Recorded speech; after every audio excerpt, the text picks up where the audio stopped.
Hello, Tyler Bryden here. I hope everything's going well. February 16th, I'm recording this. We got some snow here in Toronto. I'm just outside Toronto, Mississauga area. It keeps coming down. I'm looking at it wave around in the backyard. And I know that at some point today, I'll be out shoveling, having some fun. These images, not even fully articulating just the amount of snow that we've had in the last few weeks. It feels good, I think, to get a good real Canadian winter with some snow. Now, I would like it to be summer again, but you take what you can get and you enjoy the time while you have it. I was trying to get my wife on today. She was in bed. I told her it was 11 a.m. It was 9 a.m. She just was drinking her tea and looked and realized it was only 9 a.m. She's disappointed with me. She's not joining today. I'm going to see if I can get her in a future one of these. She's always got stuff to say. I hear her ranting. She's ranting to me, ranting to her family. So if you don't know Monica, I think she's been on the channel a few times and has a great perspective and gets pretty fired up about some of this stuff, just like I do. But here I am, solo potting as normal, and appreciate any of you who check this out.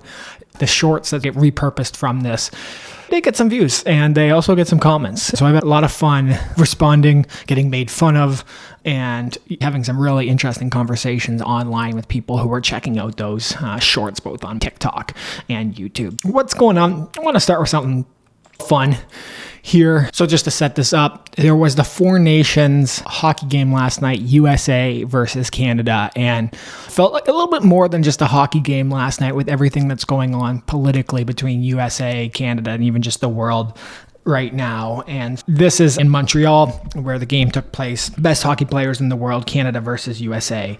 And we'll take a look at the anthem here for a second, because this is a big piece of the conversation right now, with the US having a bit more unpredictability, uncertain about our relationship with them, with the Trump administration. There's been a lot more calls. I think we're seeing this across the world for countries becoming more independent and less reliant on the US. And what's interesting, I think that's a very positive movement to undertake. I've talked about that before. A company with only one customer is not a very good company. So needing to diversify our customers, who we do trade with, the relationships that we have. Now, what I think is interesting, there's this scenario where the US, with all this pressure that it's putting on these countries, pushes these countries to be more self-reliant and independent, and then also possibly pushes them into relationships maybe either with each other. So Europe obviously becoming maybe more strong, Canada figuring out relationships between other countries. But I think one of the bigger concerns is, do some of these countries, do they build deeper relationships with countries like China, which are obviously the rival and true enemy of the US? And we're already seeing China come into countries in Africa and then down in South America, really extending their tentacles into these regions. And if these countries cannot rely on the US's support, then they need to build better trading partners and figure out other methods to modernize their economy or grow their GDP. Then there is maybe a precarious situation that takes place, and the US, with all this unpredictability, starts standing around and saying, hey, we wanted to be more nationalist and self-sufficient and independent and not have others rely on us, but now no one is relying on us and they're relying on our enemies. And I don't know if that's exactly what's going to happen, but it's just an interesting possible scenario that could be played out, and maybe not an ideal one for the world or for the US. Maybe that's more of a situation where this pressure, this unpredictability could be seen as backfiring. And that's a lot before I just jump into the video of the anthem. But there's huge undertones and currents running through this. And where this comes from is, over the last few weeks, there's been a huge surge in, I would say, Canadian nationalism, solidarity. It was the Flag Day yesterday, and it all crescendoed in this anthem last night at the Four Nations game. So let's listen to this for a sec.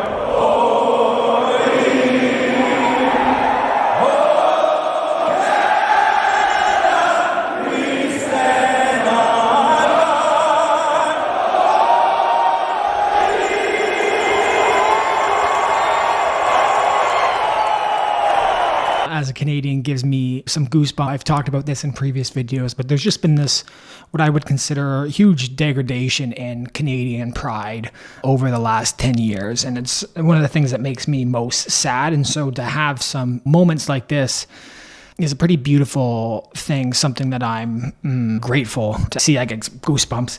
I get all fired up seeing this. Now, what happened in the actual game was immediately 3 fights to start this game off. Now, I don't know exactly what this came from. Was this truly patriotism, US versus Canada? These guys like just fired up, loving their country. We saw the darker side of this, which was Canadians booing the national anthem, and literally led to 3 fights immediately here. There's number 2. None of these were like crazy big punches land or anyone getting too beat up, but some good old Canadian and US fisticuffs there. The boys on both sides pretty fired up from that. Then we had the 3rd fight there going. Video of those coaches, they were all fired up. There's old Dorts. And then that led to some massive hits through the game.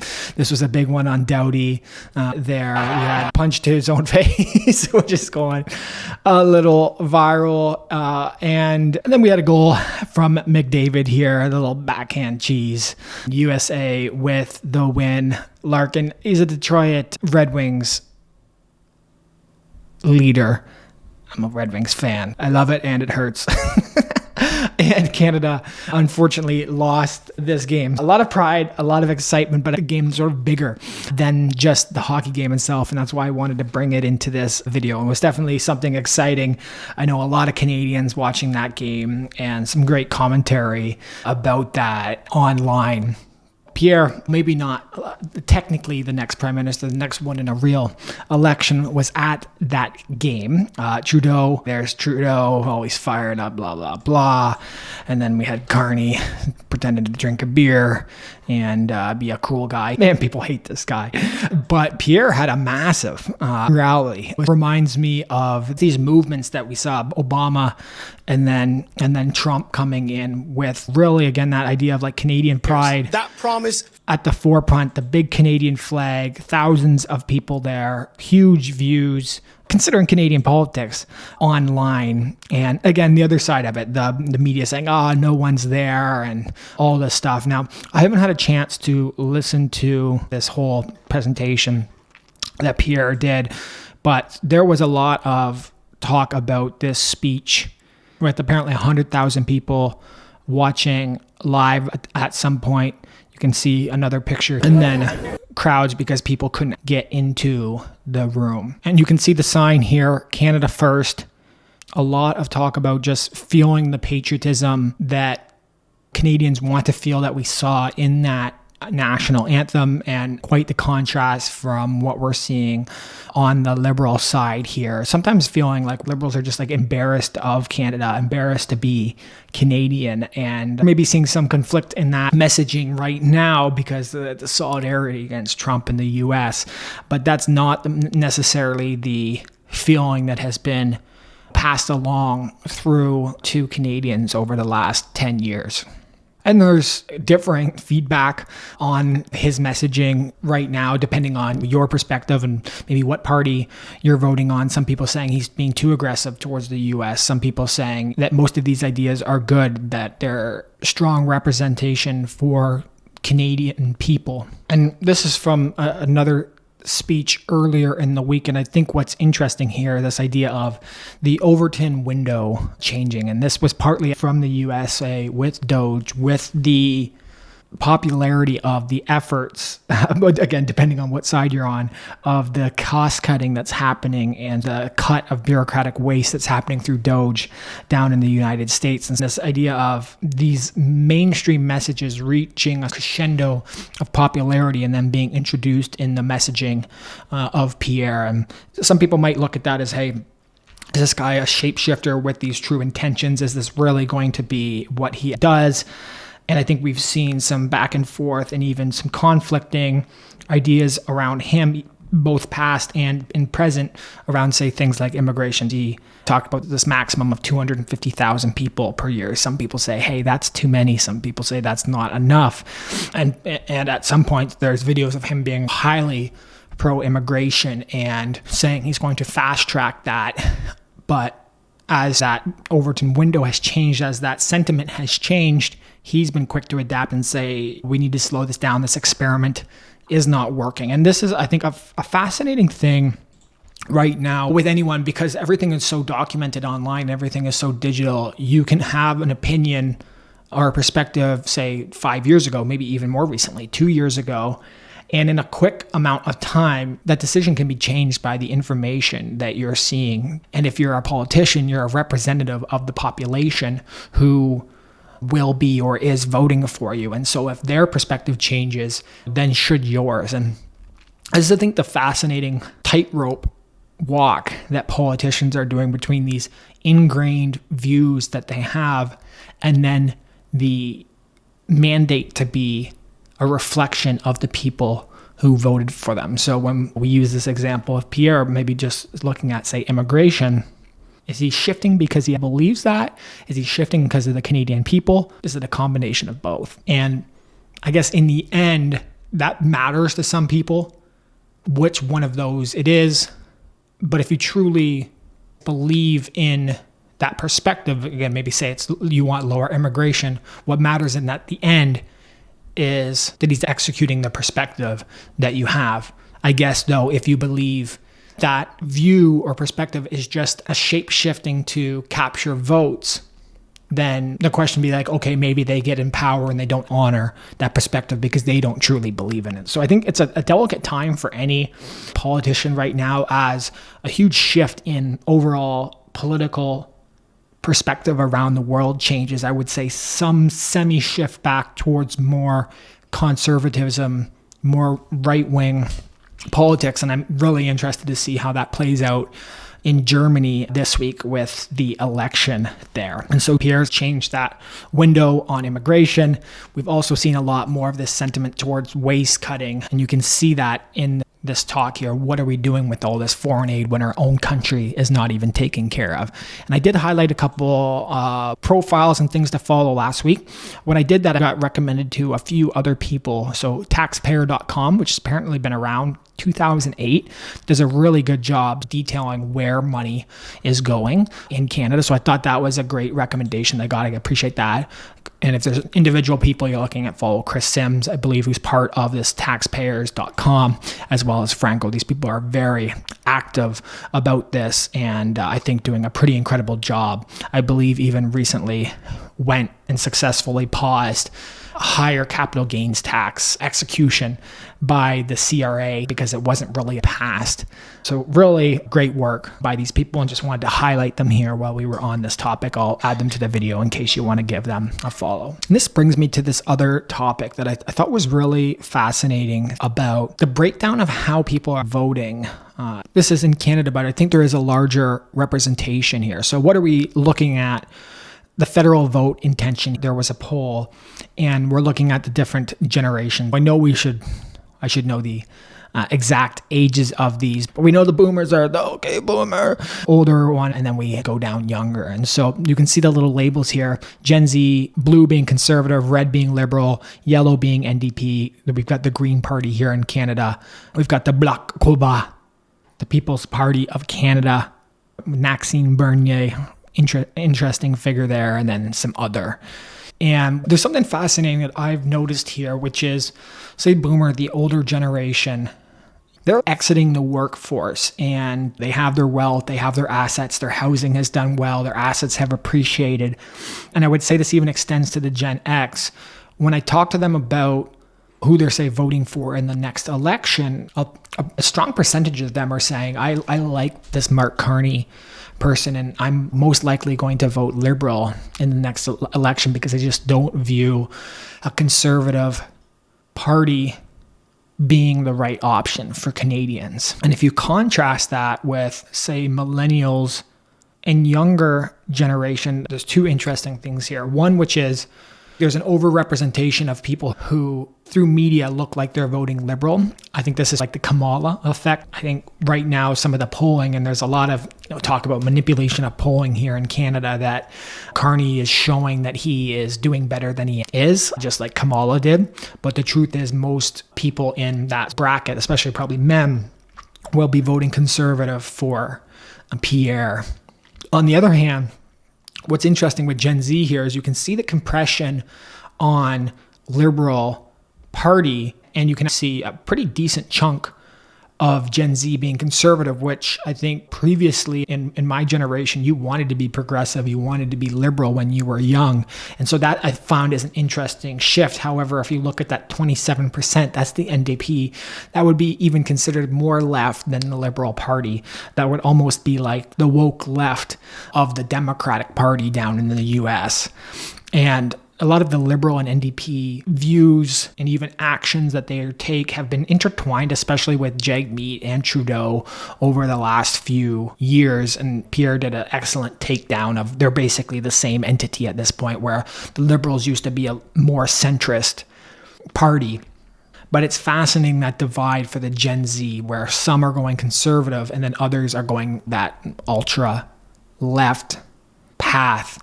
And I expect, just like the maturity that many people have gone through as they get older and they start paying taxes and all this stuff, that conservatism starts to come out. Less government, less taxes, less control.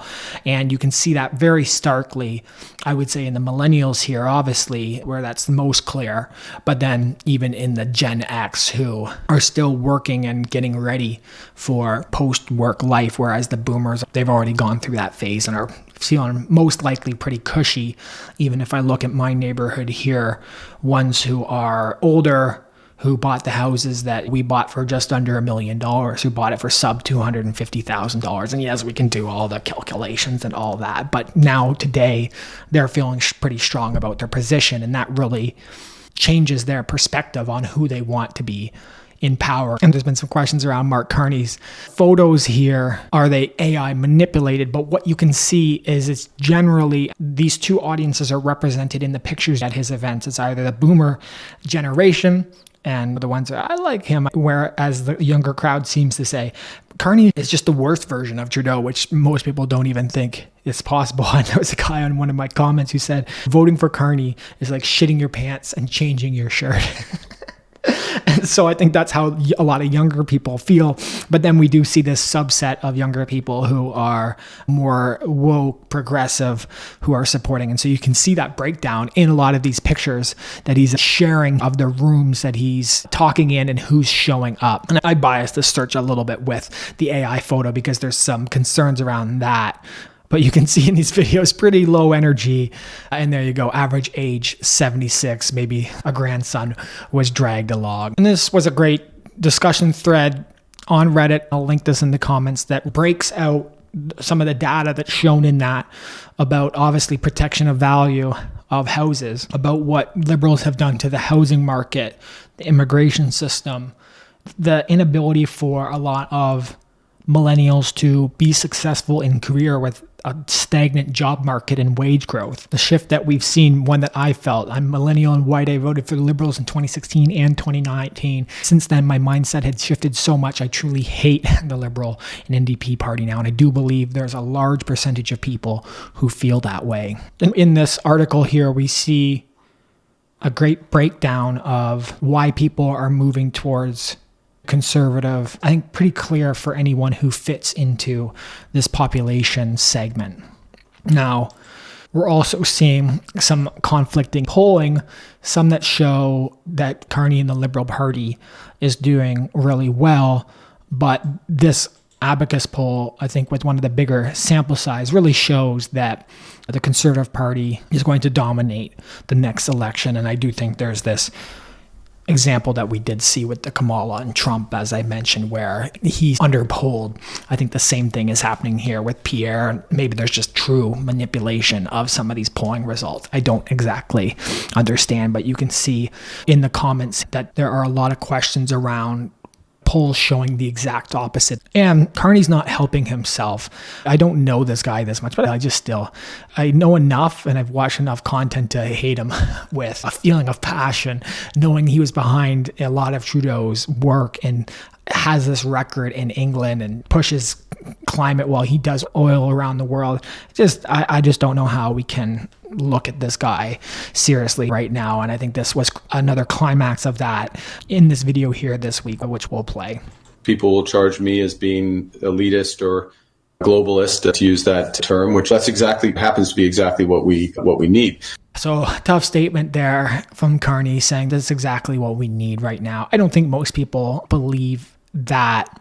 I could see, okay, what is his argument that there is a nationalistic, isolationist agenda that's taking place across the world right now, and someone with global connections and network is a meaningful thing. At the same time, these globalist elites are the ones who have been pushing this post-national agenda where every country is a melting pot. We've seen the consequences of that. We saw an incredible speech from J.D. Vance talking about that in Germany the day after a terrorist attack, and this pattern of unvetted immigrants creating chaos and violence in countries. And so I think many of us who have lived through that and are feeling that we're in a less high trust society, more violent, chaotic, scary place, don't believe in this message and don't believe that's what we need right now. And even if that feeling that we have is over amplified by Twitter and media representation, that feeling is very primal and instinctive, and it's proliferating across countries right now. And if you're a politician and you don't respond to that, and even if you say, hey, statistically, countries and immigrants are statistically less violent or less criminal, unless you can definitively make that argument in a way that also satisfies people's sort of primal instincts and their anxiety that's felt right now, I just don't think you're going to be able to win the votes and the hearts of people right now, because it's just such an overwhelming feeling. So with that in mind, I wanted to shift back. I know this is a very Canada-centric episode here, but just this movement that we are experiencing that I talked about at the start of this video, where what we're seeing is a bit of this made in Canada, stand with Canada, solidarity, byproducts that are being made in Canada, and a lot of messaging and meaningful feeling around buying Canadian products, and even what Pierre talked about in this speech, making provincial trade easier, which is crazy that it's not, to be honest, already. And it's great to see that. There's also websites and lists that are popping up about specifically buying things that are made in Canada. Now, what else is exciting me? I talked about this a little bit at the start of the episode, this Doge effort. Man, there's a lot of debacles that are coming from this. One of the stories of the week was this mountain, basically, where all the paperwork is being kept, and only like 10,000 federal employees can retire at a time, and it's limited by the elevator speed. Like, obviously, this was one of the big, just perfect demonstrations of what is going on. We also saw the Doge website come live, where they're starting to try to do some analysis here on what's taking place. So I recommend checking out this site if you're interested. And one of the things that came out, now I don't know the accuracy of all these, I was looking at this on Google Trends itself, but there's all this idea of what's happening in Washington, D.C., where people are searching for Swiss bank, and they're searching for criminal lawyer and wipe hard drives. So you can see lawyer has up 400%, statute of limitations, criminal defense lawyer, asylum, immunity, refugee. Basically, people are looking specifically at this Washington, D.C. region and seeing what is coming up. And I thought this was absolutely hilarious. The other piece that came out of this was house sales apparently just going wild in Washington, D.C. The USAID money laundering operation is going to collapse the D.C. housing market. And look at this, thousands of homes put up for sale in just the last few weeks. Now, I don't know all the stats about this, but this is an anomaly. This is way more than we usually see. There seems to be a correlated event or events that are happening that are making this take place, and then the messaging, the rats are running away. And even when people do a little bit more scrutiny on this to see, this is a spike in sales. So something is happening. There is this shift that's going on between Doge, between this shift in the government in the US, and the exposing of a lot of these money flows that were taking place to make these government employees apparently very wealthy. Why are these houses so expensive?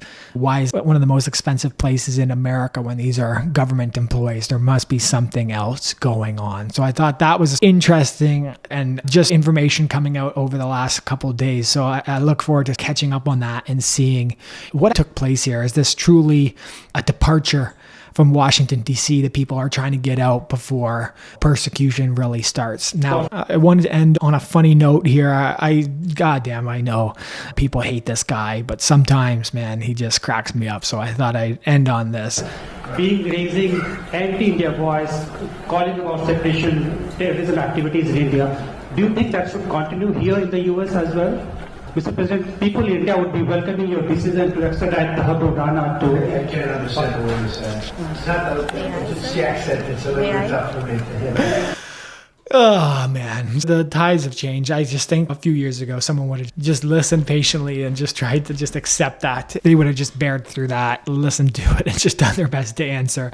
Obviously, that's not what old Trumpy says there. So, very Canadian-heavy centric topics this week. I don't know if I'm just feeling Canadian and proud myself or just conflicted or angry or what I'm even feeling right now. But I hope you got some insights out of this from someone who was born in Canada, raised in Canada, who's felt a lot of pride in being Canadian and has also seen that erode, but really just wants the best for the people that I know in a country that I love very deeply, which has obviously been a pretty central part of a lot of these conversations in a pretty volatile time right now in the world. So I think if you're watching this and you're Canadian, we'll make it through this just like we're going to make it through this snowstorm. We just got to do a little bit of shoveling to get ourselves out of it. And if you're an American watching this, personally not one of the people who would be booing your anthem, I understand the mission that the Trump administration is on. I do think there needs to be more self-sufficiency in the world. And I understand that actions need to be sometimes drastic, especially if we look at the deficits that the U.S. is running, deficits that all these countries are running. And so I understand and have empathy for that. In all this that's being done, I hope that Canadians to Americans, we see those fights last night in the hockey game. I hope that we can still remember in a lot of ways we're largely the same and that we can have empathy for each other and support each other. And many of us are just involved in this situation because of where we were born and who we are with relatively minimal impact. A lot of these are forces that are bigger than us, and I just don't want to see anyone hurt on either side. I love Canada. I love America. America is a very inspiring place to me and a lot of Canadians. And I hope that we can all get through this and come out stronger on the other side, more sustainable, more reliable, more clear, more confident, more self-sufficient, but also knowing our strengths and helping each other where we can. So thank you as always for checking this out. This has been Tyler Bryden. I hope you have a fantastic rest of your day.